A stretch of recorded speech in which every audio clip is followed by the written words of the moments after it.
Uningrained Extended Play.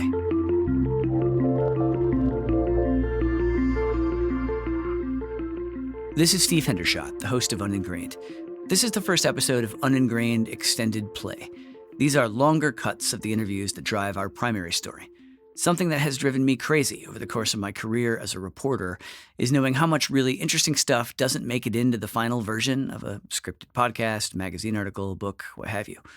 Like, often I talk to people for an hour and then pull and use one quote. There is always a lot more there. And it would be tragic for that to happen with Uningrained. I've talked to so many Hall of Famers, pioneers, and luminaries to tell this season's story about softball and women's baseball.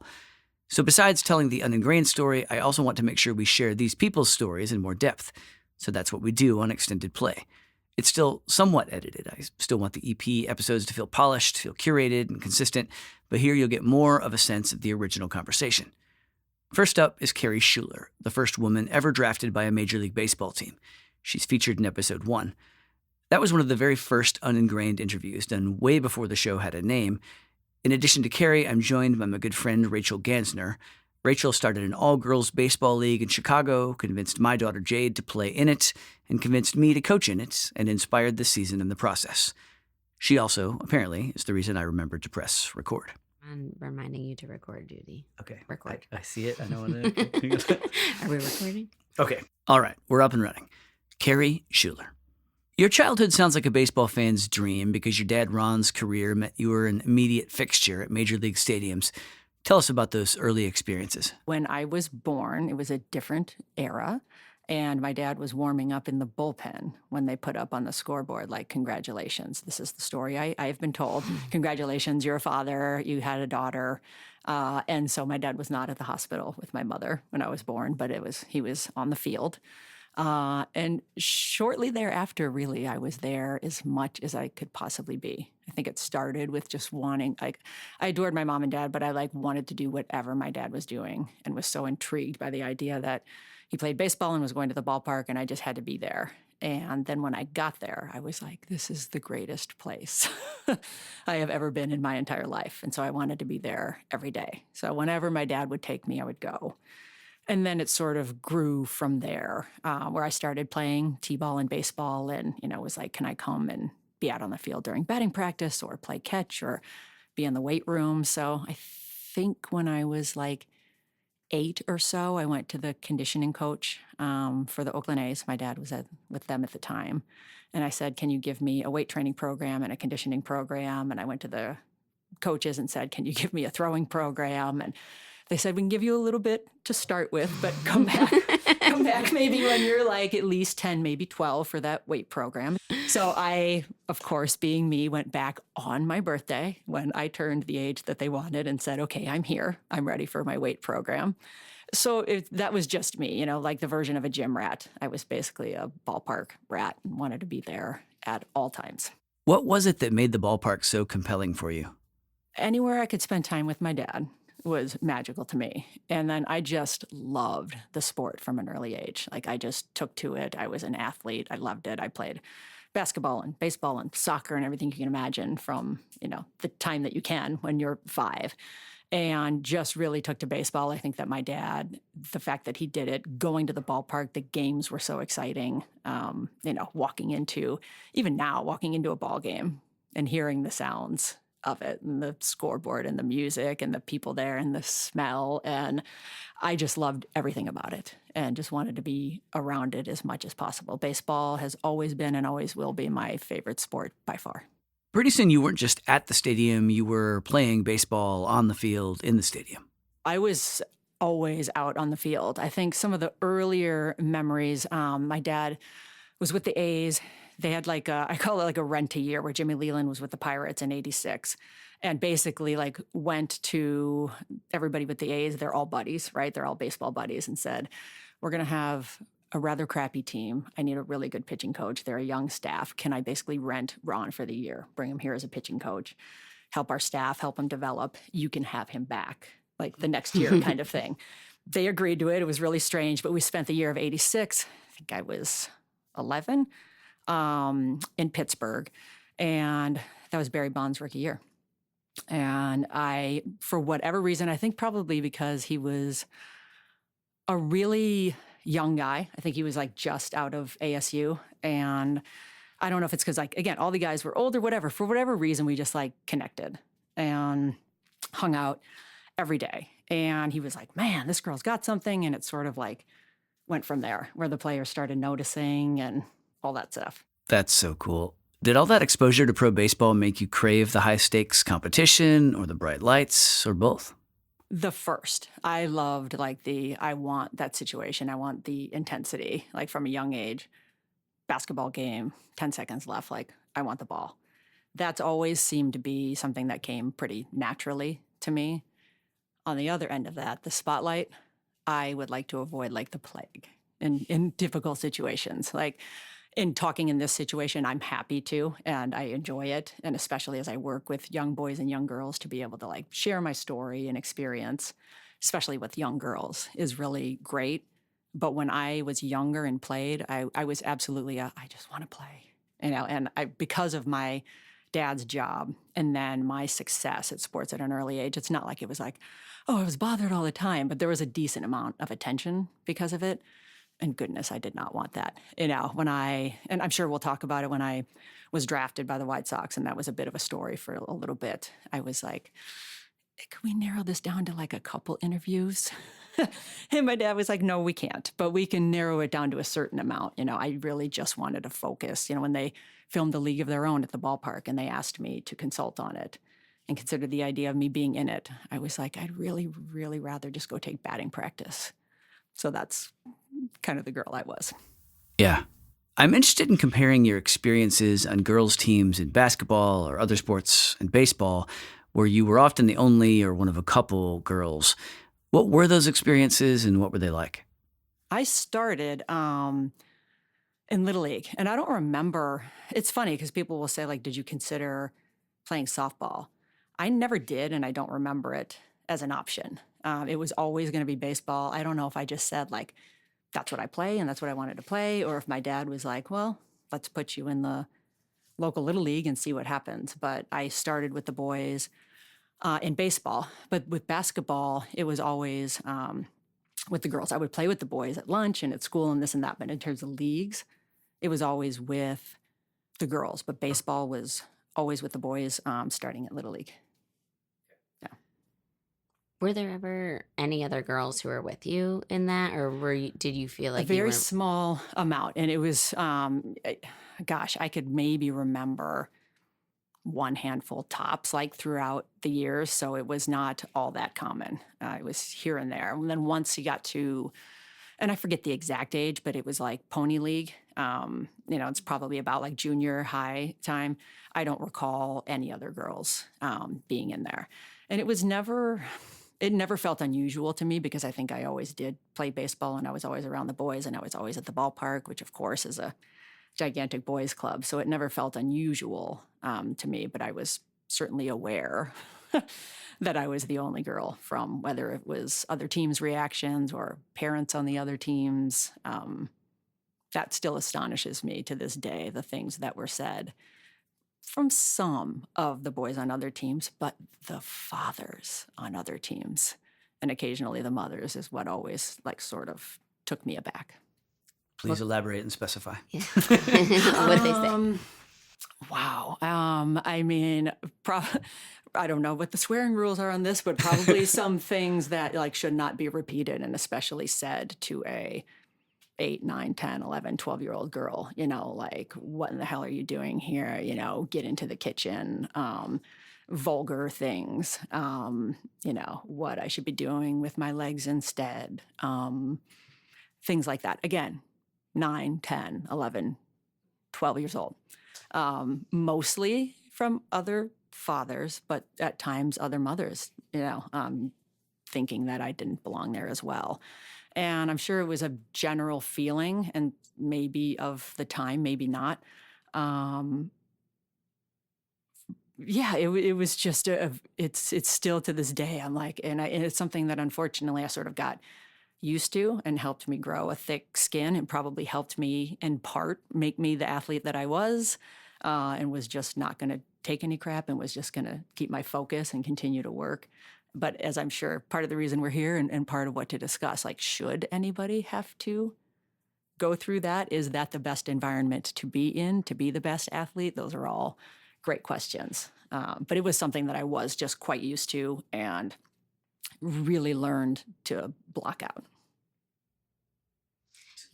Yeah, I mean, I'm just thinking about those kinds of comments, unfortunately, aren't really unique to you.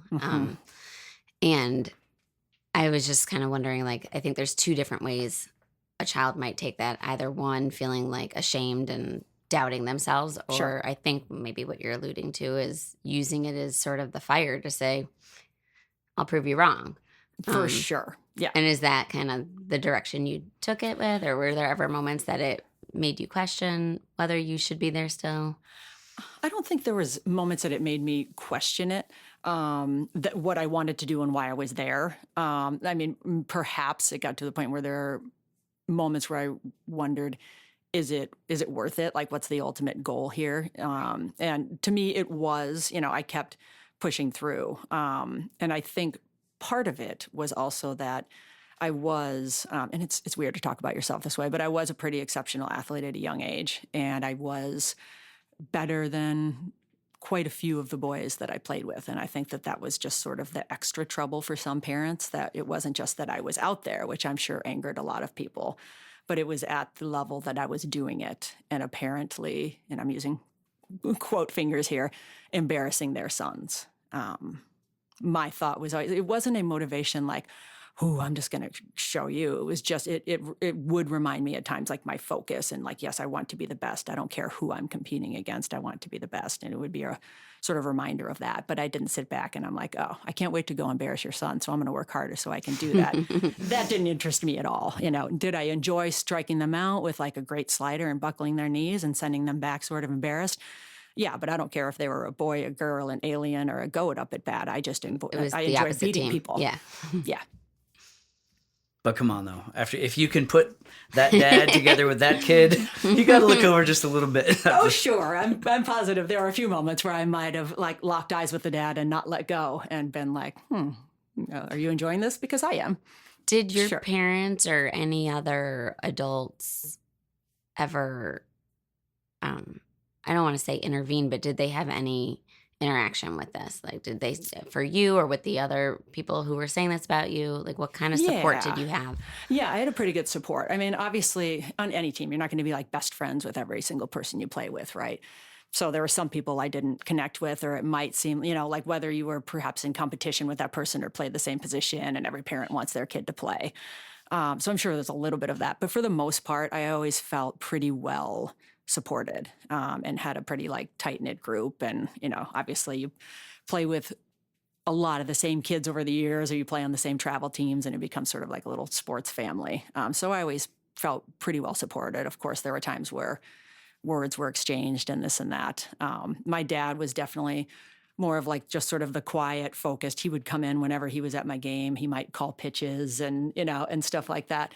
My mom, who's no longer with us, she was much more of the vocal, don't you ever think about talking trash to my daughter. I will go over there and perhaps have a conversation with you. And some of the other parents would as well. So I definitely felt pretty well supported. Yeah.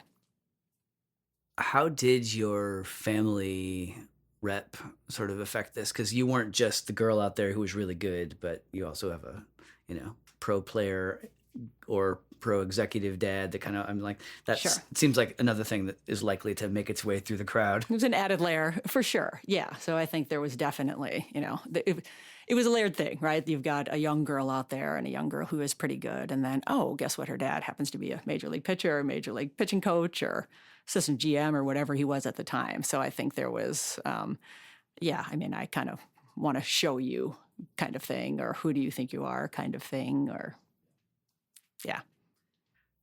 Contrast. All right. So you were well supported playing basketball, girls basketball at the same time. So just compare the team dynamics. It's so in other words, you weren't ostracized on the guys team, but relationally, was it exactly the same? I mean, what's the difference in social experience between a girls team and a co-ed team, and that's not that co-ed? Yeah. I mean, I was always, again, so used to it at such a young age, playing with boys, that I think I got used to the dynamic. And for sure, I mean, a team's a team, but there is a difference, I think, between a group of girls on a team and a group of boys on the team. And for sure, not to generalize, because I had such great relationships with some of the boys on the team who have remained my friends to this day and are wonderful people. But like, I'm joking the other day with a friend about like, we would sit on the metal benches at a baseball game, and whoever could fart the loudest and make the bench rattle, it was definitely more of a boys team thing than the girls. And there is a difference for sure. And I enjoyed both. I think probably as you get a little bit older and relationships between boys and girls change a little bit more, it definitely was a different dynamic. And, again, the people that I was close to, I remained close to, but the people that I was not, it just seemed to go a little bit further apart. Where with the girls, like the more time you spend together and grow and go from team to team, it was a very tight group. And like really super close relationships. And again, part of the bigger discussion we're probably going to have, what's a situation that's more conducive to success and feeling like you belong and you are truly part of a team and a family and can grow together. I would probably say I felt that more in basketball with the girls that I played with. But I also, again, was so used to playing with boys at such a young age that I very much enjoyed those relationships as well. Did people ever suggest that you play softball? One of the things that's always bothered me, and especially men, but like anybody who would say, why don't you just go play softball? You'll totally dominate. And to be honest, I found that like always the most offensive question or suggestion. They are very similar sports, but they're also very different. And they are not the same. And softball is an incredible game. Like, I joke, but I'm dead serious. Like, I don't want to go up and hit with Jenny Finch, seemingly 10 feet away from me, throwing that hard, who made Albert Pujols and whoever else she pitched to in the major league look like complete idiots. Like, whenever people would say, oh, just go play softball, or like in college, I was going to go and play basketball. And they're like, why don't you go play softball? You'll just dominate. And I'm like, no, I won't. Again, like, I think I would be okay, but it would take work to get that good. And so it really is. It's again, similarities, but such a different game, and it's such a great game. Hey everybody, this is Steve Hendershot, host of Uningrained. If you have stumbled onto this episode of Uningrained Extended Play and don't know what Uningrained is, let me tell you. Uningrained is a documentary-style podcast that investigates cultural blind spots, invisible ideas, and hidden assumptions. The first season unpacks the ingrained idea that softball is baseball for girls. If you like what you're hearing here, please check out Uningrained in your favorite podcast player. Carey is featured in the first episode. And head either to uningrained.com or to uningrained.substack.com so you can catch all the episodes of Uningrained Extended Play, which is a chance to go a little deeper with the people whose stories we hear in brief on Uningrained.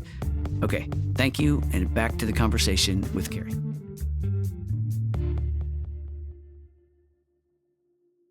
Okay, you're in school, getting older, and you've got the baseball spotlight, GM's daughter, the girl playing on the boys' team. You're also doing really well in basketball. Did basketball appeal to you because there was less weird pressure, or just because you were having so much success? I think probably a combo, and then again, getting more attention for, like, I think I was freshman of the year in the state of California, and then I think I was sophomore of the year in the state, and like getting more attention and just more attention in general that I think didn't make me the most comfortable. How were you thinking about your options as you went through high school, the different possibilities in front of you in both baseball and basketball? One, my goal was always be the first woman that played Major League Baseball. And I didn't really think all that clearly on like exactly how I wanted to get there. I just figured like, okay, I'm going to work hard. I'm going to continue to play this game and we'll see what happens. With basketball, it was different. And it's weird to think about it now and how differently I took it. I think that like the first time I got a recruiting letter, I was like towards the end of my 8th grade year or like the very beginning of my freshman year. I knew that even though I loved baseball the most, that's what I wanted my future to be in. And my goal and my dream was to be the first woman to play Major League Baseball.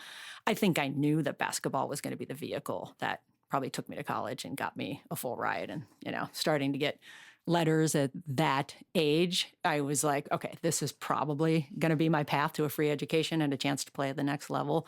but we'll see what happens. That makes sense. Okay, let's talk about the draft pick. You're locked in on basketball, but suddenly a historic thing happens. You get drafted by the White Sox and become the first female player ever to be drafted. The White Sox also happen to be the team your dad runs. What's the story here? It's funny because most people will say like, oh, you only got drafted because of your dad and, the fact that he was GM of the Sox. But it's an interesting story because the scouting team, which had most of them had known me, from not all of them because scouts come and go, but the core that were there knew me from a pretty young age and knew I could play and watch me out on the field at the time. We're talking about radar guns before, but I think at like my top speed, I hit like 88 or something, which is not bad for a left-handed pitcher who I guess is a female. So it's junior, senior year of the draft. So the scouts come to my dad and they say, she could pitch, she could play. We could legitimately see her going to rookie ball and playing. She could go in college and play at the next level. She absolutely deserves to be drafted. Is she going to be like a top draft pick? Of course not. But like in the later rounds, she has earned it. If she wants to do this and try at the next level, we absolutely believe in her. Like, we want this. And my dad's first thought was absolutely the hell not. Do not bring it up again. And they said, well, why not? And he said, I'm trying to run a ball team with this team. I'm GM of a club. I have enough to worry about. I don't want to hear about the nepotism. I don't want to hear about this. I don't want to hear about that. Her path is most likely going to be basketball. Going to go play in college for sure. Maybe she plays professionally after that. Like, I just don't think it's worth all of that. She doesn't want the attention. They came back and said that we really want to. We really want to give her that opportunity. If she wants to go and play rookie ball, she should. She has earned it. She's earned it. She's earned it. Finally, my dad said, like, okay, later rounds, make sure it's like really late. So I think it was like, I think it was like 43rd round. There were still people drafted after me. I think a number of them made it to the major league level. But yeah, I mean, that was it. It was at a time where I was trying to decide what was next. That happened. And it was maybe not the best time, but I had made the decision then that like basketball is going to be my future in terms of athletics. So the draft brings all this new attention and you have to remake or confirm the choice you'd already made at that point to focus on basketball. How did you approach that moment? How did you feel at that moment? It probably was a combination of I'm going to play basketball in college and I am kind of done with all of the talk about it. I just wanted to go out and pitch, not talk about why was I a girl pitching? Why was I doing this? Why was I doing this? What are you doing out there defending it? I was like, I hit a burnout point of wanting to talk about it. Again, not being somebody who likes attention in general, was just ready to just like sort of put my head down and focus. That was again when they were filming A League of Their Own. And I said, I just want to take BP and then go shoot some free throws and get ready for my season. I don't want to, teach Rosie O'Donnell how to catch a ball and Madonna how to slide into second. So did you teach Rosie O'Donnell to catch a baseball? A little bit, yes. So I met Penny Marshall, Tom Hanks. They were wonderful. I worked a little bit with her and Rosie O'Donnell and Gina Davis. Worked more with Janet Jones, Wayne Gretzky's wife, who has a small role in the movie. I think she was trying out for bigger parts, and she's like on another team in like a handful of scenes. I spent a lot of time with her. I spent like 2 or 3 weeks straight, like working with her every day. And Wayne came to the ballpark and would come to the games and this and that, and they were lovely and wonderful. And it was a fun experience. But after that, I was like, okay, again, I'm ready to get back to my normal life. But it was fun.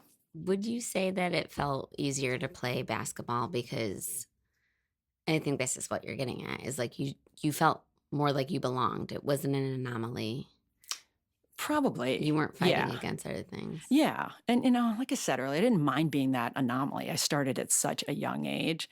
But I think maybe I just hit a point where I had had enough of it and constantly trying to defend it and prove some people wrong. And, I just got a little bit tired of that fight. So I could just go play a sport where it was like, all right, yes, I was very good, but I was one of many who were very good and just doing their thing every day and not getting so much attention for doing what I felt was my job. Sure. Yeah, which was go out and just play well. Yeah. Yeah, that was my job. That makes a lot of sense. You don't want to have to defend it or have conversations about it. You just want to do it. Right. There are athletes who are willing to be the pioneer, the trailblazer, in addition to going out there and performing, but it's not for everybody. Yeah. And God, do I respect those that do. Even again, like different because Caitlin Clark, for example, isn't trying to play in the NBA or play in men's college basketball.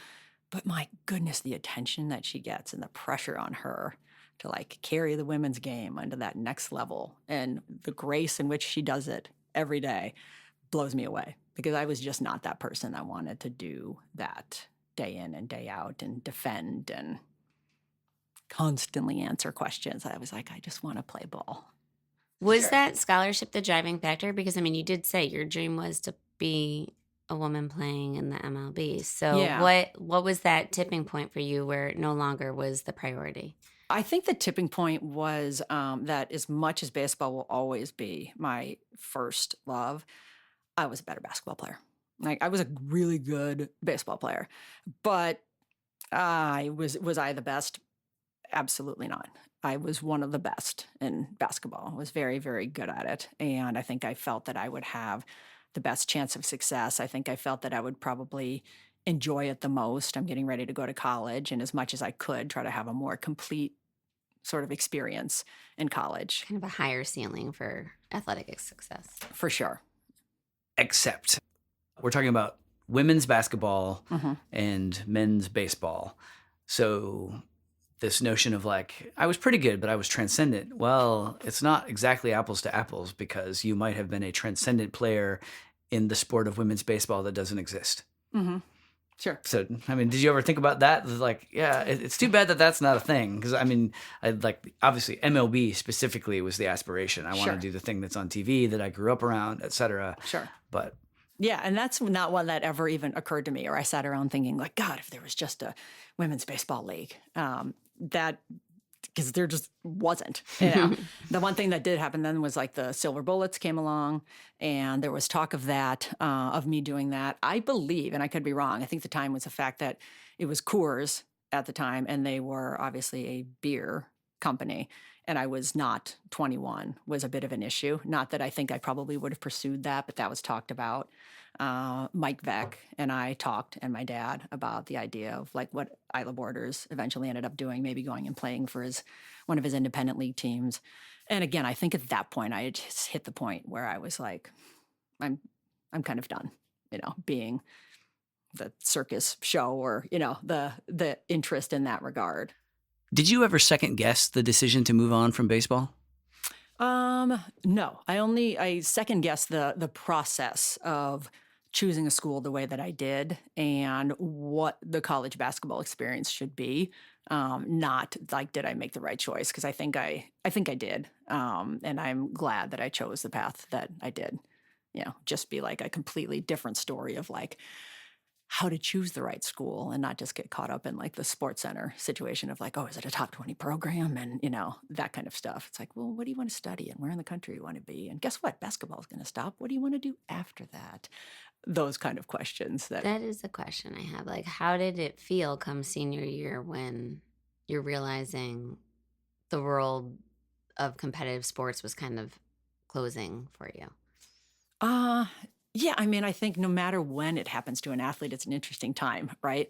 And mine was like in part by choice. I think they had the opportunity to continue to play. And I think, again, at that point for me, it was a level of burnout of like, and other things were going on in my life. My mom, when I was 7 or 8 and she was in her mid-30s, got cancer. She had like 4 different bouts with it and then passed when she was like 45 and I was in high school. So I'm getting ready to choose where I'm going to college. My dad had just left the A's and taken the GM job with the White Sox. I'm going back and forth trying to figure out, do I want to be in Chicago with my dad or finish out high school in California and figuring out, where I want to go to college. And so it was just like a kind of a chaotic, crazy time. And I think by the time I reached the end of it, I had had some injuries that I had to like rehab. I was like, whew, I'm done. I need to just move on and like figure out what I want to do with my life. Interesting thing that kind of goes down a whole different pathway because before I was into softball and baseball, basketball was my first passion. Mm-hmm. And I remember at basketball camp, like something came up about somebody's ACL reconstruction and The coaches were like, if you're going to continue to play basketball, you're probably going to have knee surgery at some point. And it just, like, I ended up studying sports medicine, and it led to this question of how do we need to shift the way we train female athletes versus male athletes? Because they're getting these injuries ACL. we're not seeing in men. So what are we doing, and how can we condition them differently to, and that's just part of like ignoring the fact that they're women playing sports. We're expecting them to just fit in and move like men do. And as a result. Yeah, which is a whole different conversation, right? Because it's a tricky one, right? Because there is this like, okay, because it's always been men who have been allowed to do it, right? And encouraged to do it. And so, okay, that must be the right way. Right. Well, I'm not even convinced, as we were talking about injuries, all the pitching injuries, that men are doing it the right way. But, it's just sort of that like, okay, well, the whole idea of like, oh, a woman trying to like be a man, no, they're just not. We actually, like, our skeletons have a different structure, right. So it doesn't make sense for the angles even. Right. But it's such a tricky subject to talk about, right? Because you don't necessarily want to separate and be like, oh, it's a different thing. But like, just like softball and baseball are very similar sports and very different sports. I don't think there is anything wrong about training differently, because our bodies are literally different with the way that we carry our weight and where it's distributed and the way we're going to injure ourselves. That, okay, well then train differently. Yeah, exactly. Exactly. Okay, hey everybody. I am jumping out of the interview for a second to set up this last bit. Already, over the last few minutes, this feels less like an interview and more like a conversation between Carey Schueler and Rachel Gansner, my co-interviewer. That moment when Carey talks about losing her mom to cancer while she was in high school had some extra weight because Rachel had just been diagnosed with cancer when we talked. We were thinking maybe there would be a similar arc as with Carey's mom. Years of treatment, lots of long, good stretches, but that didn't happen. Rachel died earlier this month, and we're not going to get to host this season of Uningrained together. But there was a cool surprise at the end of this interview. The discovery, listening back, that Rachel practically named this show months before I had actually thought of the title Uningrained. And I want to end with that moment. I mean, it is so ingrained in people's brains. When I tell people I started the first all-girls baseball league, fall ball, and we'll have a conversation, and then they'll be like, halfway through they'll be like, wait, it wasn't softball? Right. They're just assuming their brains. Right. And I'm like, what part, like, is this the first softball league? No. Like, why, like so much of what I said is indicating that this is something different than your assumption, and you still are making the assumption that I'm still talking about softball, and halfway through the conversation you're like shocked that I'm talking about baseball. Yeah. So it's that ingrained in people. Uningrained Extended Play is a production of Cedar Cathedral Narrative Studio.